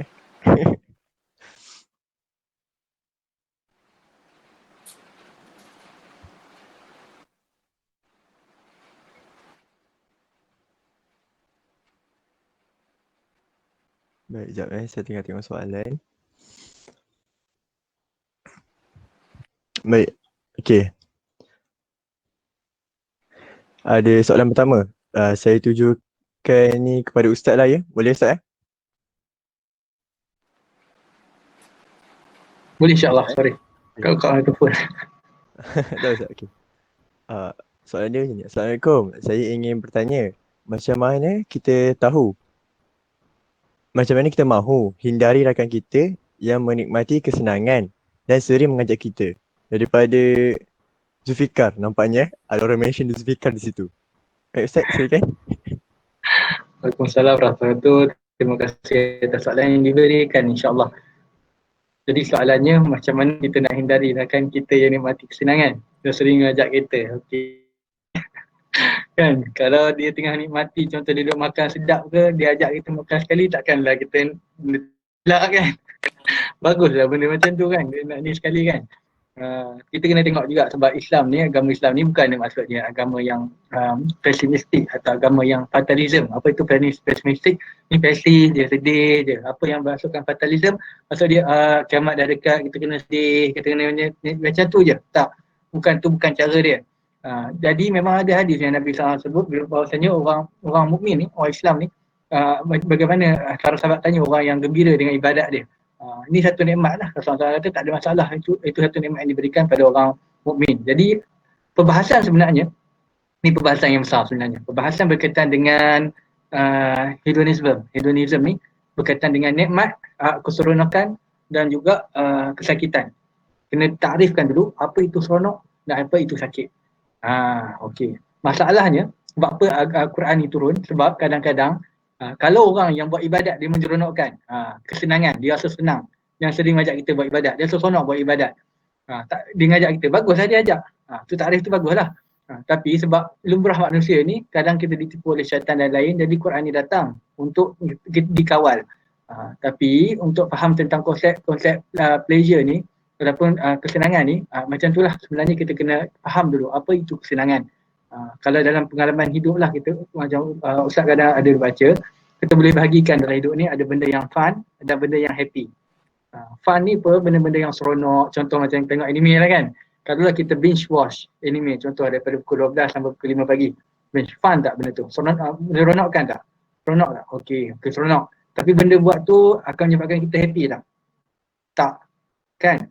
Jadi tak semestinya benda yang fun sebabkan kita happy. Sama juga bila kita buat benda yang syariat ke apa-apa, mengajak kita, contoh tak study ke, tak belajar ke apa, benda tu seronok.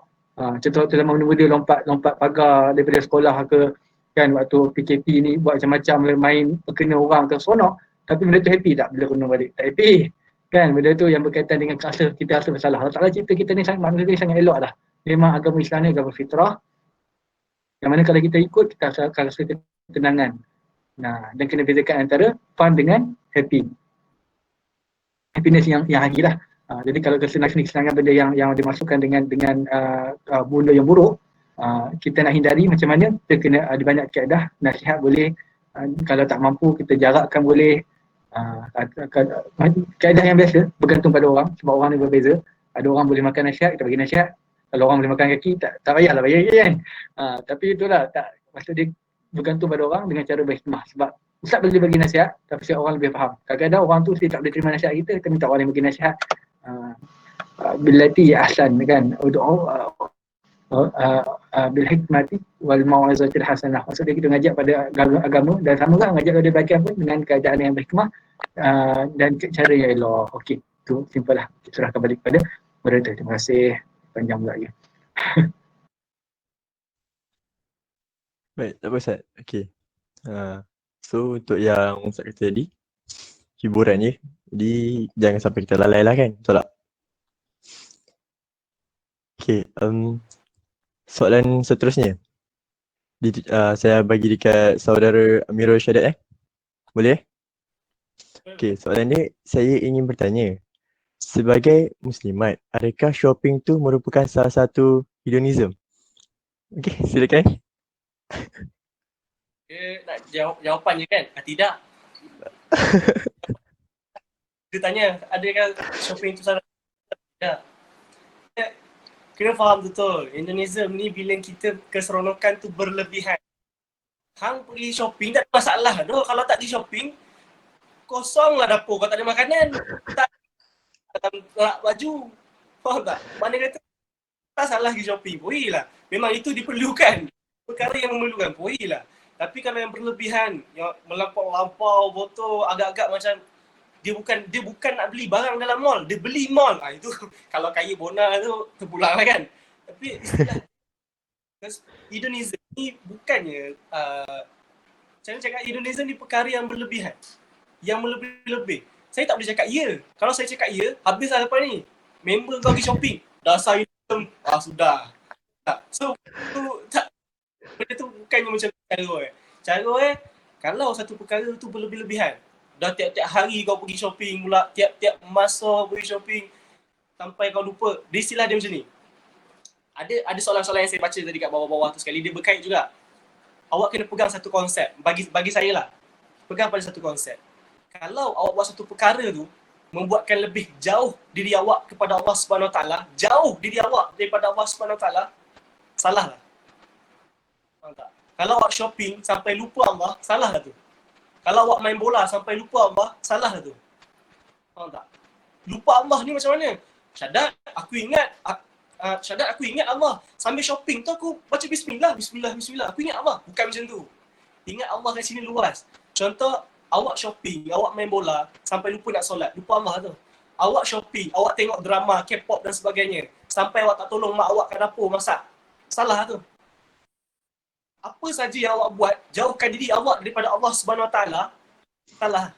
Faham tak? Tapi saya tak boleh cakap benda tu hedonism. Sebab kalau saya cakap, ya itu hedonism. Habislah member tolong mak kau masak, hedonism. Dah tak boleh macam tu, okay? Saya harap menjawablah benda tu, insyaAllah. Silakan, saudara Faiz. Okay, terima kasih. Jadi peringatan untuk semua, shopping tu ingat-ingatlah waktu penting solat. Siapa yang biasa keluar lepas Zuhur tu, pastikan sebelum ke rumah, solat duduk rumah. Okay. Baik, kita teruskan lagi. Okay, soalan ni panjang juga saya tujukan kepada Ustaz daripada Amjad Irfani. Baik, saya ada persoalan yang saya bingung sekarang mengenai hedonism di kalangan remaja yang timbul kebelakangan ini dari golongan peminat K-pop melampau. Okay, munculnya perwatakan pentaksub sehingga munculnya agama sekumpulan sekian-sekian. Jadi, batas dalam minat sesuatu perkara atau idola, itu di manakah limitnya? Okay, silakan Ustaz. Baik, terima kasih. Soalan yang baik ni. Bingung dia sebabkan masalah ni. Okey, terima kasih saudara Amjad Irfani, insya-Allah. Jadi bila kita sebut berkaitan dengan hedonisme di kalangan remaja, okey, timbul keberakan kena faham banyak soalan dari golongan penyebab K-pop melampau. Okey, melampau tu satu sign dah. Oh, benda-benda tu dah melampau. So dah memang kita anggap sebagai dah jadi hedonisme lah. Sebab dah lebih munculnya perwatakan pentaksub hingga munculnya agama kumpulan sekalian. Dah wujud agama, dah berlebih dah. Sebab kita faham hedonisme ni dia letak objektif dia adalah hal-hal yang buat seronok semata-mata. Agama kita bukan macam tu. Okey, sebab kita kena faham bila kita agama kita tuturkan dengan syariat, sa'an tuhibbu syai'an wa huwa syarrul lakum, sa'an takrahu syai'an wa huwa khairul lakum. Boleh jadi benda yang kita suka ini baik untuk kita, boleh jadi benda yang kita suka tak suka tu boleh jadi benda yang kita benci itu baik untuk kita, dan boleh jadi benda yang kita suka itu buruk untuk kita. Allah Ta'ala dah sebut dalam Al-Quran. Jadi bila sampai tahap Al-Quran ni diturunkan ni, kita kena faham Quran ni ada mizan. Sebab hedonisme ni macam saya sebut tadi, dia letak konsep keseronokan ini subjektif. Okey, tapi dalam agama tak, kita dah ada anchor Al-Quran dengan sunnah yang kita kena ikut. Okey. Jadi sebab contoh gay, lesbian, benda tu sonok. Setengah orang kata tak sonok. Jadi berlawan. Paradoks. Okey, contoh suka budak-budak ni, pedofilia. Benda tu sonok. Benda orang kata benda ni dah lawan moral. Tapi benda ni sonok dari segi hedosisme punya pengan. Okey, so dah berlaku pertentangan. Okey, jadi masalah yang bab etika ni, bila kita ikut yang barat ni, dia banyak zon. Zon ni Allah Ta'ala kata ba'du zon ni suh. Maksud dia kebanyakan benda-benda zon ni kebanyakannya adalah benda dia buruk. Jadi kita ikut dengan Quran dan Sunnah. Jadi batas minat suatu perkara atau dalam itu di manakah limitnya, selagi mana paling mudah tak melebihi kecintaan kita kepada Rasulullah SAW dengan agama Allah Ta'ala lah. Itu paling mudah. Sebab apa? Saya pernah ini adalah perumpamaan dibawa oleh kawan-kawan tabligh. Dia kata apa? Kalaulah kita sayang pada seseorang, contoh macam Faiz contohlah, saudara Faiz, pada kita ada awet lah korang, katalah ada isteri, contoh menikah. Nama dia nama apa? Nak boh. Saya kira orang dalam ni pula. Nama apa? Nama dia A ataupun A lah, kata A kan. Kemudian isteri dia tiba-tiba Allah Ta'ala ambil nyawa. Okey, Allah Ta'ala ambil nyawa Faiz tengok isteri dia ambil nyawa. Tiba-tiba Faiz jumpa seorang lagi perempuan yang sama macam isteri Faiz tu dengan A tu. Dari segi pembawaan, dari segi bercakap, semua sama. Maka secara lumrahnya Faiz akan jatuh hati tak dengan perempuan tu, walaupun perempuan tu bukannya A tadi. Mestilah kan, sebab dia sama kan, macam cara dia semua.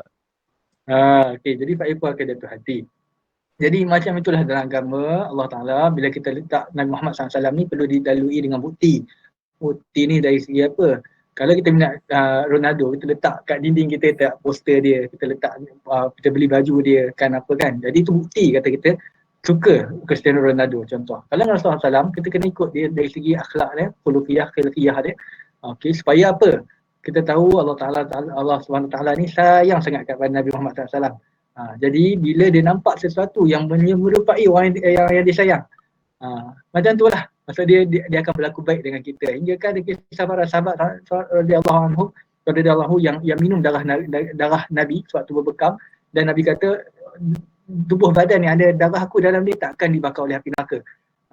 Kan? Itu contohlah. Jadi jangan melebihi cinta kita terhadap Rasulullah SAW dan agama ni lah. Itu ada antara batasan tu. Jangan sampai tahap agama lah sebenarnya ni, lampau lah sampai tahap agama. Okey, terima kasih. Saya akan kembali insyaAllah. InsyaAllah. Baik. Terkejut saya, tiba-tiba sebagai contoh saya kena. Baik. Okey, saya ada soalan lagi. Sebentar ya. Okey. Soalan seterusnya daripada Kate. Nama dia Kate. Okey. Angelman disorder dan hedonisme berkait rapat. Okey, saya tunjukkan pada saudara Amirul. Saya pun tak tahu apa benda Angelman ni, tapi saya sedih.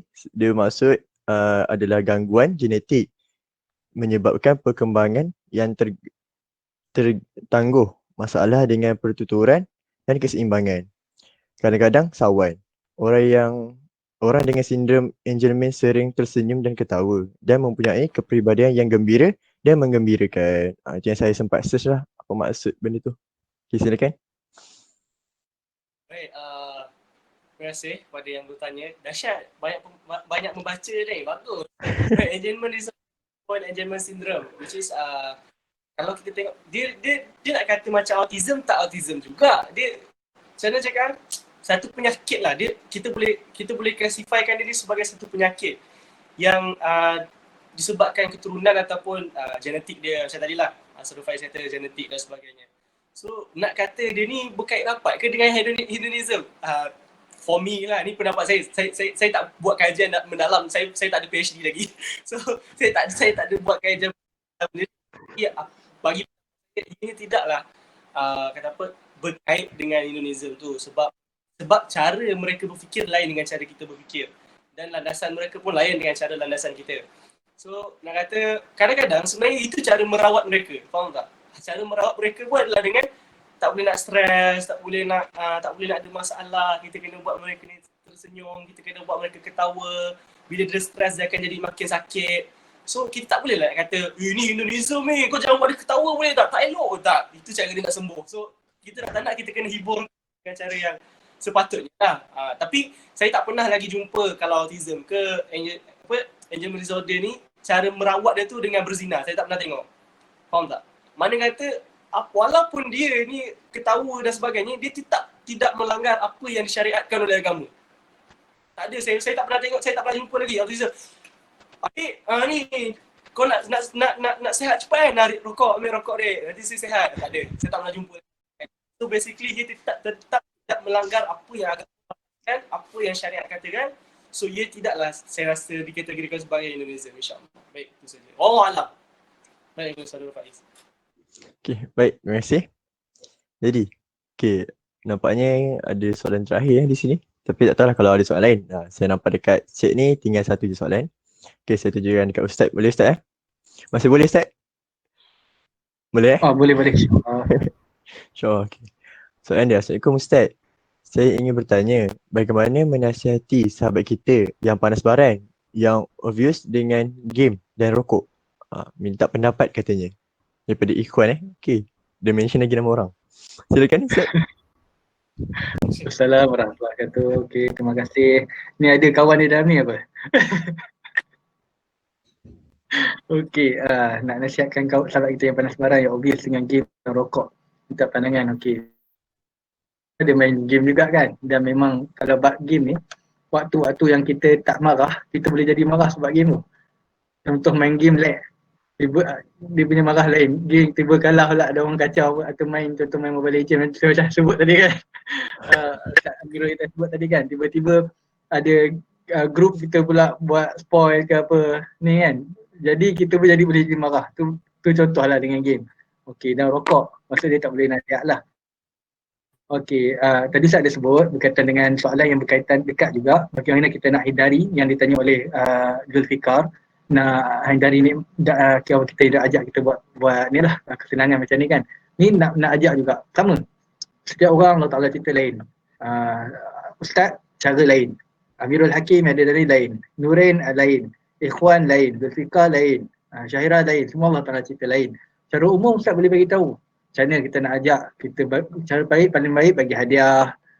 Kita pegang hati dulu. Tu cara paling baik lah, pegang hati, dia dah hafal kita, bila kita nasihat dia mudahlah nak terima.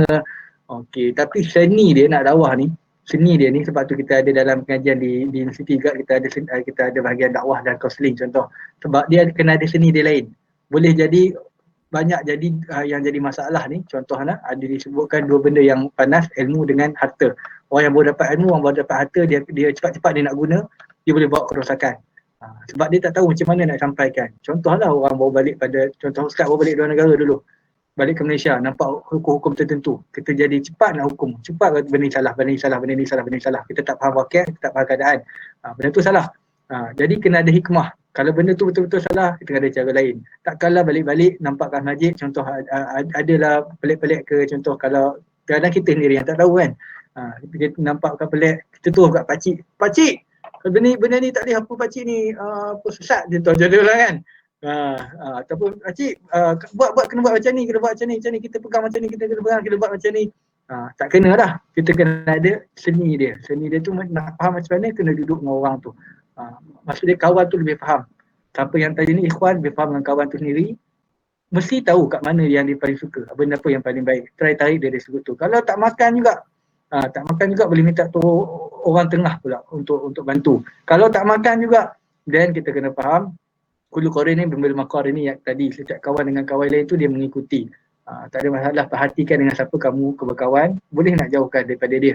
Kalau rasa tak kuat lah, Kalau boleh nak bantu tak ada masalah, tapi kalau rasa tak kuat, insyaAllah kita kena ingat kawan ramai, kawan dengan yang dapat kena besi, kawan dengan dengan tukang minyak wangi dapat wangi.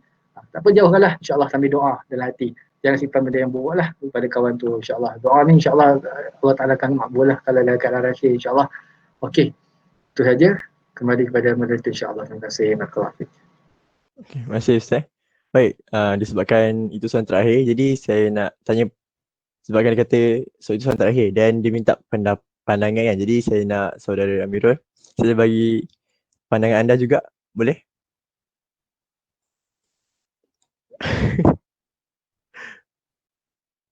Mute. Saudara, buka mic. Dia kita apa? Bismillahirrahmanirrahim. Soalan terakhir tadi tu macam nasihatkan sahabat kita, betul Faiz Betul.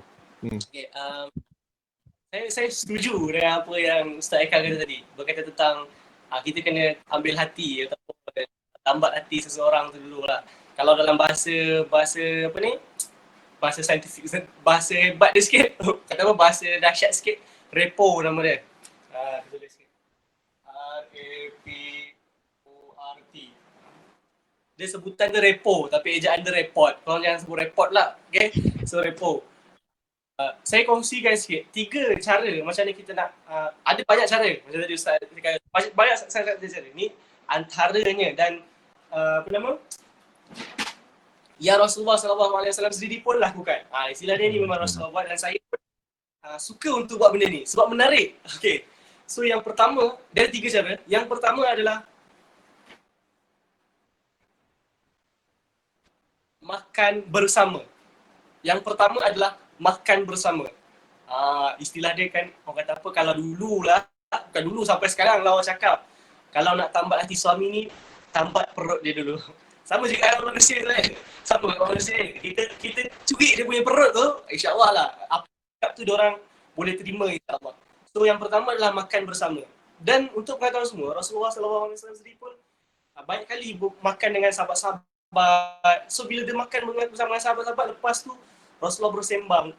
Rasulullah menyampaikan satu teguran ataupun nasihat, orang mudah terima. Sebab masing-masing, orang kata apa, bila kita ni curi dia punya lapar tu, insyaAllah lah, rohani pula akan terima. Tapi bila time perut lapar, kau jangan fikirlah rohani tu nak isi, memang tak dapat lah. Kadang-kadang kau nak solat pun tengah lapar tak jadi. Faham tak? So maksudnya memang perut tu memainkan peranan. So apa kata, kalau kita nak tambat hati kawan kita ni, kita bagi dia makan lah.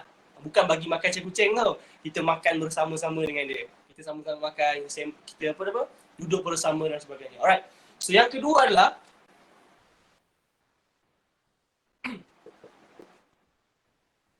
tidur bersama. Bukan tidur satu katil tau. Jangan salah faham. Yang perempuan, sudah aku cakap aku tak, bukan. Tidur, saya tulis tidur, saya tak nak tulis banyak-banyak. Dia istilah dia tidur sebumbung. Tidur sebumbung. Ataupun kalau dulu asrama tu kan kita jadi satu asrama. Istilah dia macam tu pun dah okey lah. Nak katanya sebab apa waktu tidur? Sebab bila kita tinggal bersama dengan dia, istilah dia tinggal lah. Bila kita tinggal bersama dengan dia, waktu tu kita akan dapat tengok karakter dia. Waktu tu kita boleh dapat tengok karakter dia macam mana. Dan waktu tu lah kita boleh, maksudnya ikut kesesuaian lah. Kadang-kadang ada kawan kita ni, dia keras. Maksudnya si marah je. So kita tak boleh lah marah dia. Kawan kita yang lembut ni, kita tak boleh lah nak. Maksudnya kita tengok karakter orang tu macam mana dengan tinggal bersama dengan mereka. So bila kita dah tahu karakter orang tu macam mana, so senanglah untuk kita masuk line, masuk jalan. Oh, ni kenapa dia tak solat? Sebab dia suka main game. So kita kena cakap dengan dia, weh jom main game petang ni. Jom. Tak apa, kita solat dulu boleh tak? Jom solat. Dia akan rasa segan. Okey, aku bukan solat kot. Sebab kita dah tengok karakter dia macam mana. Karakter dia mesti suka main game. Yang ni suka main bola. Yang ni suka Liverpool. Saya dulu waktu sekolah menengah dulu kan, kalau dengan kawan-kawan, saya tak pernah tengok bola. Sejujurnya dalam kehidupan saya tak pernah tengok bola luar negara. Saya tak pernah tengok. Saya tak pernah tengok Chelsea main, saya tak pernah tengok Liverpool main. Tapi disebabkan seorang kawan saya ni, ada satu kumpulan yang kira macam nakal lah kan, dalam asrama tu. Apa saya buat? Saya datang kat dia kan, weh semalam Liverpool menang, kau tengok tak ada gol? Cantik gila dia gol. Padahal saya tak tengok pun, saya tahu dia menang je. Dengan cara tu, mereka boleh bersembang balik dengan saya. Sebab apa? Sebab dia orang minat Liverpool. Dan terbukti Liverpool tu memang hebat walaupun saya tak pernah tengok dia main. So bila saya bersembang, dia orang rasa selesa. Bila dia rasa selesa, dia tertambat tanya, maka waktu tu lah kata apa, mereka sudi untuk mendengar nasihat kita. Sebab dia segan dengan kita. Okay, dia minat apa yang aku minat, aku pun minat apa yang dia minat. So aku kenalah. So macam itulah sila dia. Dan yang ketiga,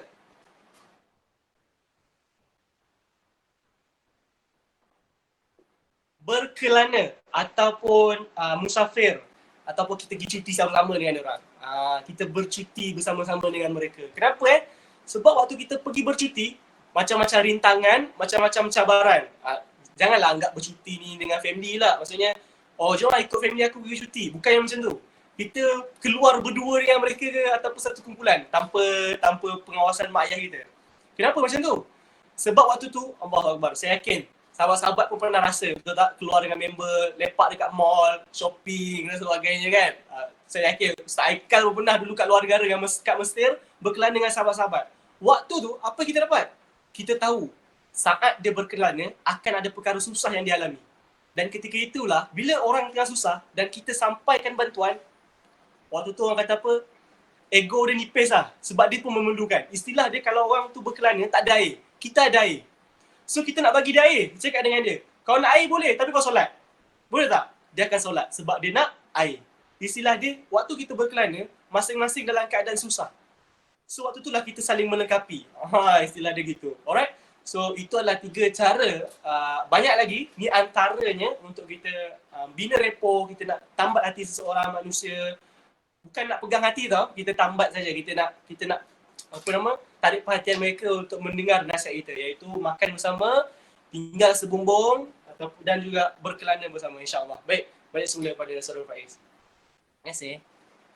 Okey, terima kasih. Boleh tunjukkan whiteboard tu untuk para penonton screenshot. Mungkin ada yang mau screenshot.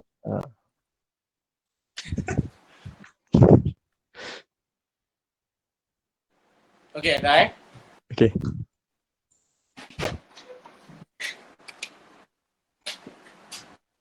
Baik. Jadi, untuk pandangan daripada saudara Amirul ya. Jadi, saya pun akan, saya sebagai moderator, jadi saya macam ingin bagi pendapat juga. Okay. Bagi saya, cara yang saudara Amirul buat tu samalah macam saya pernah buat time saya sekolah dulu. Macam diorang suka bersukan. Jadi, saya sekolah petang memang tak buka store. Store sukan memang tak boleh buka petang. Time sekolah je. So daripada pukul pagi 7 sampai tengah hari, Zuhur 1.30. Jadi selepas time tu memang store sukan tutup. Jadi diorang petang nak main bola, diorang kena bawa bola sendiri lah semua. Macam saya, rumah saya memang dekat dengan sekolah, sebelah je. Jadi saya ambil kesempatan gunakan cara macam tu lah. Macam, kat rumah aku ada takraw, kat rumah aku ada bola sepak. Nak tak petang? Kalau nak tengah hari lepas Zuhur, aku balik rumah ambil takraw dengan bola sepak. So kita main petang. Syarat dia, asal solat sama. Macam tu. So diorang kalau dah main bersukan, diorang akan main dalam pukul 5 sampai pukul 6 lepas baru balik. Jadi saya ambil peluang macam tu lah cara dia. Peluang tu ajak diorang sama-sama solat kat surau sekolah. Ni pun cadangan pun daripada member. Ada member yang support, kawan-kawan yang support. So mudahlah kelas belakang geng-geng yang nakal tu tarik diorang. Jadi sekarang alhamdulillah diorang pun stay lagi macam Faiz free, ajak kita orang sekali lah. Macam contoh join program-program macam ni lah. Usrah semua diorang tu kalau ada ni, bagi link je kat diorang dan follow. Jadi itulah pandangan dari saya lah nampaknya. Kita nak tarik orang daripada cara yang diminat. Mudahkan kita rapatkan dia and mudahkan bawa dia kepada satu benda yang lebih elok lah, lebih baik. Okay. Jadi sesi soal jawab kita telah selesai. Baiklah. Sebelum tu saya nak cakap sesuatu. Kalau kalian perasan lah, para penonton yang perasan, dekat ruangan chat tu ada diberikan satu link Google Form. Okay, sebelum keluar saya minta kalian isikan, tapi bukan sekarang lah sebab kejap lagi lah saya akan bagi masa untuk kalian isi sebelum keluar. Baik. Okay, saya ingin ucapkan terima kasih kepada panel kita, Ustaz Syahika dengan saudara Amirul. Okay, dia dah hujung-hujung ni dah rasa macam lagi nervous, dah macam lagi lain nampaknya. Mungkin sebab oh kita dah nak berpisah. So, macam aduh. Tak apalah, kita akan cuba untuk buat program yang seterusnya. Mungkin boleh jemput balik saudara dengan Ustaz, insyaAllah. Kalau ada rezeki. Boleh Baik, okey. Saya ingin berterima kasih juga kepada para penonton yang sudi hadir pada malam ni. Jadi, sebelum majlis kita tamat, saya ingin menjemput Ustaz Haikal untuk memimpin bacaan doa penutup kita. Silakan Ustaz. Baik, terima kasih. Al-Fatihah. A'udzubillahi minasyaitonirrajim. Bismillahirrahmanirrahim. Alhamdulillahirabbil alamin. Iyyaka na'budu wa iyyaka nasta'in. Ihdinas siratal mustaqim. Siratal ladzina an'amta 'alaihim ghairil maghdubi 'alaihim waladdallin. Bismillahirrahmanirrahim. Allahumma shalli 'ala sayyidina Muhammad wa 'ala alihi wa sahbihi wa sallim. Allahumma inna nas'aluka minan ni'mah tamamaha wa minal 'azmah dawamaha wa minal rahmah shumulaha ومن العافية حصولها ومن العيش أرغده ومن العمر أسعده ومن الإحسان أتمه ومن الإنعام أعمه ومن الفضل أعدده ومن اللطف أقربه اللهم كن لنا ولا تكن علينا. Ya Allah, Tuhan kami, habiskanlah ajal kami dengan kebahagiaan dan berikanlah kepada kami yang lebih baik daripada apa yang kami harapkan, dan iringkanlah pagi dan petang kami dengan keafiah, dan jadikanlah kesudahan kami dan kemuncak cita-cita kami untuk mendapatkan rahmat-Mu, dan tuankanlah hujan yang lebat daripada kemaafanmu ke atas dosa-dosa kami, dan sentiasalah Engkau memberi nikmat kepada kami dengan memperbaiki segala keaiban kami, dan jadikanlah takwa itu sebagai bekalan kami, dan jadikan pula keteguhan kami di dalam memperjuangkan agama-Mu, dan jadikanlah tawakal dan pegangan kami hanya dengan Engkau, Ya Allah. Ya Allah, tetap tegaklah kami berada di jalan istiqamah, dan lindungilah kami di dunia ini daripada mengerjakan perkara-perkara yang menyebabkan penyesalan kami di hari kiamat nanti. Dan ringankanlah bebanan dosa-dosa kami dan karuniakanlah kepada kami kehidupan hamba-hamba-Mu yang, dan jauhlah kami dan orang-orang yang jahat, dan lepaskanlah leher kami dan leher ibu bapa kami dan seluruh saudara kami dan laki-laki dan yang perempuan daripada belenggu api neraka. Semuanya itu dengan berkat rahmat-Mu, wahai Tuhan yang maha mulia ya, dan yang maha mengampuni dan maha pemurah lagi menutupi keaiban. Wahai Tuhan yang maha mengetahui dan maha perkasa. Ya Allah, Ya Allah, Ya Allah, dengan rahmat-Mu, wahai Tuhan yang lebih pengasih daripada segala yang pengasih. Wahai Tuhan yang dahulu daripada segala yang terdahulu. Wahai Tuhan yang kemudian daripada segala yang terkemudian. Wahai Tuhan yang mempunyai kekuatan yang sangat kukuh. Wahai Tuhan yang sangat pengasih orang-orang miskin dan orang-orang yang terlebih kasih sayang daripada segala orang yang kasih sayang. Rabbana atina fid dunya hasanah wa fil akhirati hasanah wa qina azabannar. Wa sallallahu ala sayyidina Muhammad wa ala alihi wa sahbihi ajma'in. Walhamdulillahirabbil alamin. Amin amin ya rabbal alamin. Baiklah.